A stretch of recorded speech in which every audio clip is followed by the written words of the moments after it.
देखिए, एक जो बड़ी गलत चीज़ हुई है ना इस जनरेशन में, जिसका मैं भी हिस्सा हूँ, और इतना ज़्यादा रिसोर्सेज़ होने के बावजूद, इतना ज़्यादा अपॉर्च्युनिटीज़ होने के बावजूद, इतना ज़्यादा इल्म होने के बावजूद, इतना ज़्यादा wisdom, information, age of information के अंदर, जो सबसे ज़्यादा मेरे ख़्याल में जो गलत चीज़ हुई है, वो ये हुई है कि हम में से किसी इंसान ने किसी को हारना नहीं सिखाया। मतलब एक अरसा हो गया है ये कंपटीशन की रेस के अंदर आके टू बी वेरी परफेक्ट होने के चक्कर में हम लोगों ने हारना नहीं सीखा।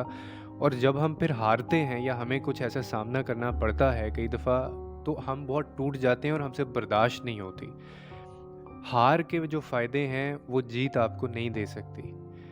और अक्लमंद जो इंसान होता है वो सारी लड़ाइयाँ नहीं लड़ता, हर बैटल नहीं लड़ता वो जैसे एक सेइंग है ना, कहते हैं कि you keep fighting the monster you become a monster, कि आप अगर यही काम करते रहेंगे तो आपको वो इतना ज़्यादा एक्सेसिवली आप उस चीज़ में पड़ जाएंगे कि जब उसके अगेंस्ट या कोई और आपको रिज़ल्ट देखने को मिलेंगे तो आप उसको बर्दाश्त नहीं कर पाएंगे, आप टॉलरेट नहीं कर पाएंगे। तो मेरे ख़्याल में ये जितनी ज़्यादा लोगों ने किताबें लिखी हैं, ये जितने ज़्यादा आज कामयाब लोग हमें नज़र आते हैं, मोटिवेशनल स्पीकर्स हैं, चाहे वो आर्टिस्ट हैं, चाहे ऑथर्स हैं, चाहे राइटर्स हैं, जो भी आपका आइडियल है, ऐसा हो नहीं सकता कि वो बंदा कभी अपनी ज़िंदगी में हारा ना हो। क्योंकि ये हार के ही लोग ये उठे हैं, इनको तभी एहसास हुआ है कि जीत का मज़ा क्या होता है। और अगर आप एक ही ज़्यादा मोमेंटम के साथ चलते रहेंगे, तो फिर इसीलिए हमारे अंदर बर्दाश्त ख़त्म हो गई है। और आप इस चीज़ से अंदाज़ा लगाएँ कि इस चीज़ में हम इतना इन्वॉल्व होते जा रहे हैं कि अपनी हार तो हम किसी सूरत बर्दाश्त कर ही नहीं सकते, किसी दूसरे का जीतना